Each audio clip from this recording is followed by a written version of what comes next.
വിവാഹ തടസ്സം മാറ്റി ഉത്തമമായ മംഗല്യഭാഗ്യത്തിനും ദാമ്പത്യ ജീവിതത്തിലെ പൊരുത്തക്കേടുകൾ പരിഹരിക്കുന്നതിനും പ്രസിദ്ധി ആർജിച്ച പല ക്ഷേത്രങ്ങളുണ്ട്.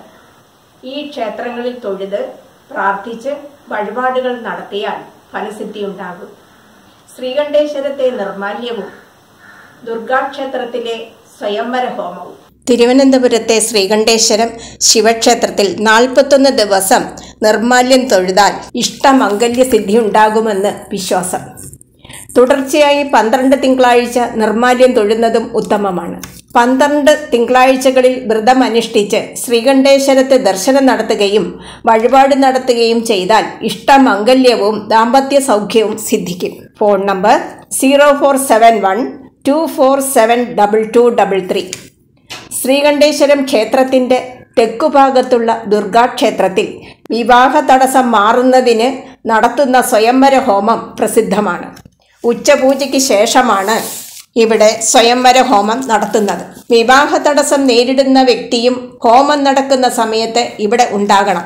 ഈ ഹോമം കൊണ്ട് കടുത്ത വിവാഹ തടസ്സം പോലും ഒഴിഞ്ഞുപോയി ഉത്തമ മംഗല്യം സിദ്ധിക്കും. ജന്മനക്ഷത്ര ദിവസമോ വെള്ളിയാഴ്ചയോ ഈ പൂജ നടത്തുന്നതിന് ഉത്തമം. ചാരവശാലോ ജാതകവശാലോ ദശാപരമായോ ഗ്രഹങ്ങൾ അനിഷ്ടസ്ഥിതരാകുന്നത് മൂലമുള്ള ദോഷങ്ങൾ ഇല്ലാതാകുന്നതിന് നവഗ്രഹ പൂജയും ഈ ക്ഷേത്രത്തിലെ പ്രധാന വഴിപാടാണ്. വഴിപാടുകളെല്ലാം തന്നെ മുൻകൂട്ടി ബുക്ക് ചെയ്യണം. Phone number 047124799902. ഒന്നുകൂടി പറയാം, 047124799902.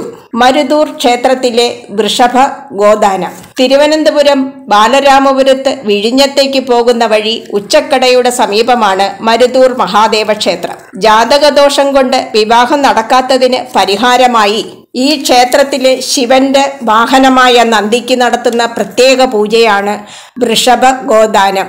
ജാതകവശാൽ സ്ത്രീശാപം, ബ്രാഹ്മണശാപം മുതലായവ കൊണ്ട് വിവാഹം തടസ്സപ്പെടുന്നതിന് പരിഹാരമാണ് ഈ പൂജ. ഈ പൂജ നടത്തി 12 സ്വയംവരാർച്ചന കൂടി നടത്തിയാൽ വിവാഹ തടസ്സം നീങ്ങി ഉത്തമ മംഗല്യം സിദ്ധിക്കും. ഫോൺ 047122666531. കഴക്കൂട്ടം ഭഗവതി ക്ഷേത്രത്തിലെ സ്വയംവര പൂജ. ശിവനെ പതിയായി ലഭിക്കുന്നതിന് പഞ്ചാഗ്നി മധ്യേ തപസ്സനുഷ്ഠിക്കുന്ന സങ്കല്പത്തിലെ പ്രതിഷ്ഠയാണ് കഴക്കൂട്ടം ആലുമൂട് ഭഗവതി ക്ഷേത്രത്തിലേത്. ഈ ക്ഷേത്രത്തിന് മുൻപിൽ തപോനിഷ്ഠനായ മഹാദേവന്റെ ക്ഷേത്രവുമുണ്ട്. പാർവതീദേവിയുടെ തപസ്സിന്റെ ശക്തി കൊണ്ടാണ് ചുറ്റിലും ആൽമരങ്ങൾ വളർന്നു വന്നതെന്നും അതുകൊണ്ട് ആലുമൂട് എന്ന് പേരുണ്ടായതെന്നും ഐതിഹ്യം. വിവാഹ തടസ്സം മാറുന്നതിന് ഈ ക്ഷേത്രത്തിൽ നടത്തുന്ന പ്രത്യേക പൂജയാണ് സ്വയംവര മംഗല്യ പൂജ. അടയ്ക്ക, വെറ്റില, പഴവർഗ്ഗങ്ങൾ, വസ്ത്രം മുതലായവ സമർപ്പിച്ചാണ് ഇത് നടത്തുന്നത്. മാസത്തിലെ ആദ്യത്തെയോ രണ്ടാമത്തെയോ വെള്ളിയാഴ്ച പൂജ നടത്താം. 12 സ്വയംവര പൂജ നടത്തണം. എത്ര കഠിനമായ വിവാഹ തടസ്സവും മാറി ഉത്തമമായ മംഗല്യം സിദ്ധിക്കും.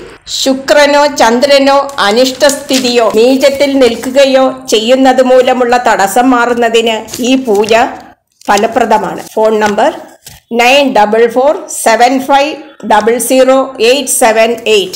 ഉള്ളൂരിലെ തേനും തിനയും.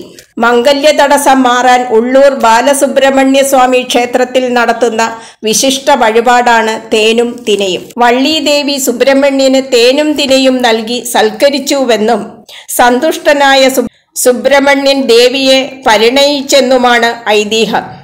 ചൊവ്വാദോഷം കൊണ്ട് വിവാഹം നടത്താത്തവർക്ക് ഈ വഴിപാട് നല്ലതാണ്.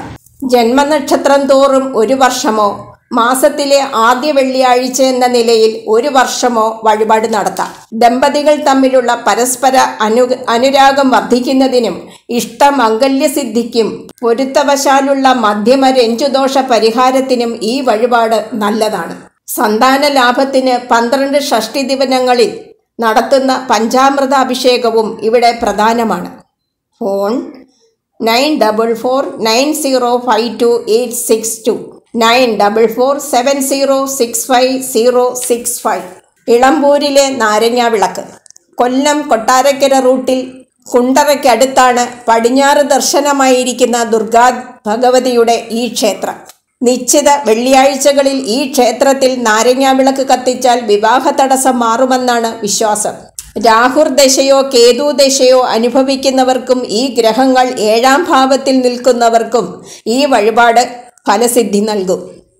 ആസ്മയുടെ ശമനത്തിന് പാളയും കയറും നടക്കി വയ്ക്കാലാണ് ഇവിടുത്തെ മറ്റൊരു പ്രധാന വഴിപാട്. കൊല്ലം റെയിൽവേ സ്റ്റേഷന്റെ സമീപത്തുള്ള പുതിയകാവ് ദേവീക്ഷേത്രത്തിലും വിവാഹ തടസ്സം മാറുന്നതിന് നാരങ്ങാവിളക്ക് കത്തിക്കുന്ന വഴിപാടുണ്ട്. കൊല്ലം ഉമാമഹേശ്വര ക്ഷേത്രത്തിലെ ഉമാമഹേശ്വര പൂജ. കൊല്ലം ചിന്നക്കടയിൽ സ്ഥിതി ചെയ്യുന്ന പൗരാണിക ക്ഷേത്രമാണ് ഉമാമഹേശ്വര സ്വാമി ക്ഷേത്രം. കൈലാസത്തിൽ നിന്നും ഭാരതത്തിന്റെ ദക്ഷിണഭാഗം കാണാൻ പുറപ്പെട്ട പാർവതീ പരമേശ്വരന്മാർ കൊല്ലത്തിന്റെ പ്രകൃതി സൗന്ദര്യം കണ്ട് ഒരു രാത്രി ഇവിടെ വസിച്ചുവെന്ന് ഐതിഹ്യം. ഇക്കാര്യം സ്വപ്നദർശനത്തിലൂടെ അറിഞ്ഞാണ് ദേശിങ്ങനാട് രാജാവിന്റെ ശില്പിയായിരുന്ന വെങ്കടേശ്വരൻ ക്ഷേത്രം പണിതത്. ഒരേ പീഠത്തിലാണ് ശിവനും പാർവതിക്കും വിഗ്രഹ പ്രതിഷ്ഠയുള്ളത്. ഇരുവരും വടക്ക് കൈലാസത്തെ നോക്കി ദർശനമായി ഇരിക്കുന്നു.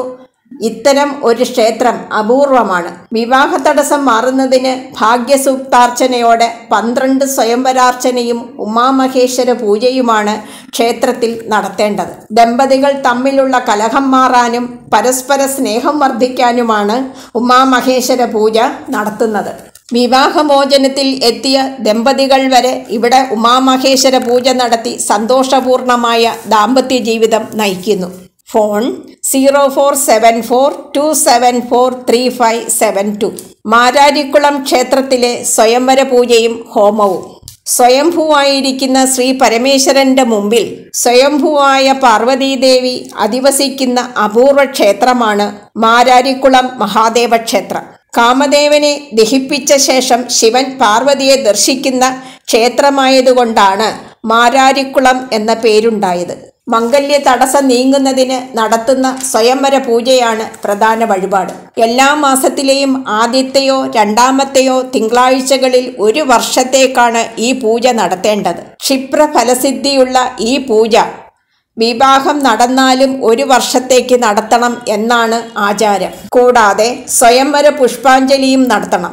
പ്രണയ സാഫല്യത്തിനും ഇഷ്ടപ്പെട്ട വിവാഹം നടക്കുന്നതിനും മുല്ലപ്പൂവ് പനനീരിൽ മുക്കിയുള്ള അർച്ചനയാണ് മറ്റൊരു പ്രധാന വഴിപാട്. 21 ദിവസം തുടർച്ചയായി ഈ വഴിപാട് നടത്തിയാൽ ഫലസിദ്ധി കൈവരുമെന്നാണ് വിശ്വാസം. ഇത് കൂടാതെ കഠിനമായ വിവാഹ തടസ്സം പോലും മാറുന്ന ക്ഷേത്ര തന്ത്രിയുടെ കാർമ്മികത്വത്തിൽ സ്വയംവര ഹോമവും നടത്തുന്നുണ്ട്. എല്ലാ വർഷവും മിഥുനമാസത്തിലെ ആദ്യത്തെ തിങ്കളാഴ്ച മഹാസ്വയംവര ഹോമം നടത്തുന്നു. സ്വയംവര മന്ത്രം 12,000 തവണ ജപിച്ചാണ് ഹോമം നടത്തുന്നത്. ദാമ്പത്യ സൗഖ്യത്തിന് ഉമാമഹേശ്വര പൂജയും സന്താനലാഭത്തിന് സന്താനഗോപാല പുഷ്പാഞ്ജലിയും ആണ് മറ്റ് പ്രധാന വഴിപാടുകൾ. 101 നാഴി അരി, 101 നാളികേരത്തിൻ്റെ പാൽ, 101 കദളിപ്പഴം, 7 കിലോ നെയ്യ്, 2 കിലോ അണ്ടിപ്പരിപ്പ്, 2 കിലോ ഉണക്കമുന്തിരി, 2 കിലോ കൽക്കണ്ടം, 250 ഗ്രാം ചുക്കുപൊടി, 250 ഗ്രാം ഏലക്കാപ്പൊടി എന്നിവ ചേർത്തുണ്ടാക്കുന്നതാണ് ശൈശ്യം മഹാനിവേദ്യവും.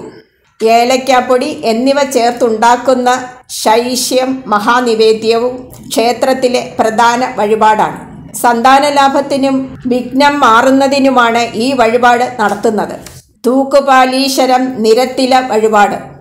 തിരുവല്ല മാവേലിക്കര റൂട്ടിൽ ആലന്തുരുത്തിയുടെ സമീപത്താണ് ഈ ക്ഷേത്രം. എഴുത്തച്ഛന് മുൻപേ മഹാഭാരതം, രാമായണം, ഭാഗവതം മുതലായവ മലയാളത്തിൽ പരിഭാഷപ്പെടുത്തിയ കണ്ണശ കവികളുടെ ഉപാസനാമൂർത്തിയായിരുന്നു തൂക്കുപാലീശ്വരത്തെ ശിവൻ. സപ്തമാതാക്കൾക്ക് പ്രത്യേക പ്രതിഷ്ഠയും പൂജയും ഇവിടെയുണ്ട്.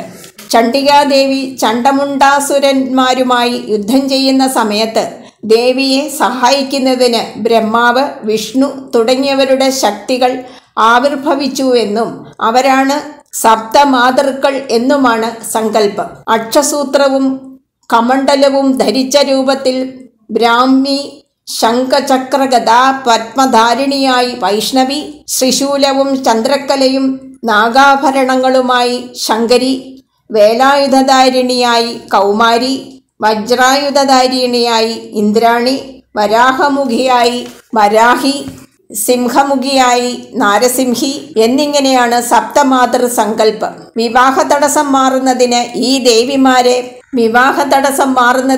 ഈ ദേവിമാരെ പ്രത്യേകം പൂജിക്കുന്ന നിരത്തിലെയാണ് ഇവിടുത്തെ പ്രത്യേക വഴിപാട്. ജന്മനക്ഷത്രം തോറും ഒരു വർഷത്തേക്കാണ് ഈ പൂജ നടത്തേണ്ടത്.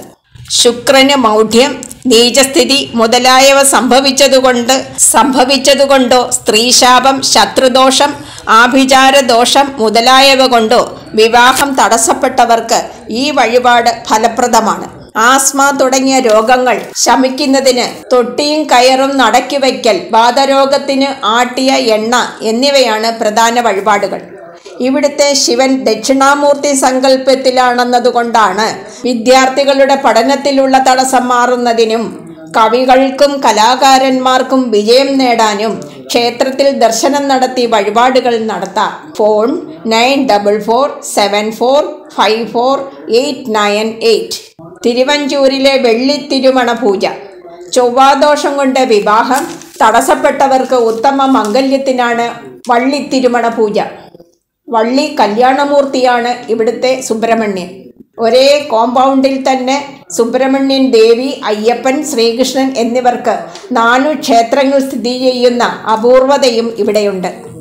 വള്ളിത്തിരുമണ പൂജ നടത്താൻ ആഗ്രഹിക്കുന്നവർ 6 വെള്ള ശംഖുപുഷ്പ തിരുമുടിമാല തുടർച്ചയായി 6 ദിവസം ചാർത്തി പ്രാർത്ഥിക്കണം. ഞായർ മുതൽ വെള്ളി വരെയുള്ള ദിവസങ്ങളിലാണ് നടത്തേണ്ടത്. മംഗല്യം നടന്ന ശേഷം നിശ്ചിത കാലത്തിനകത്ത് പൂജ നടത്തിയിരിക്കണം. സന്താന ലാഭത്തിന് ഇവിടെ മാത്രം നടത്തുന്ന അപൂർവ വഴിപാടാണ് ശരവണ ധ്യാനം. 6 താമരയില, 6 താമരമൊട്ട്, 6 വെള്ളിഗോളങ്ങൾ, 6 തിരിയുള്ള വിളക്ക് എന്നിവ ദമ്പതികൾ ഭഗവാന്റെ തിരുമുമ്പിൽ സമർപ്പിക്കുന്ന ചടങ്ങാണിത്. ഇതിൻ്റെ ബാക്കി ഭാഗം അടുത്തയാഴ്ച.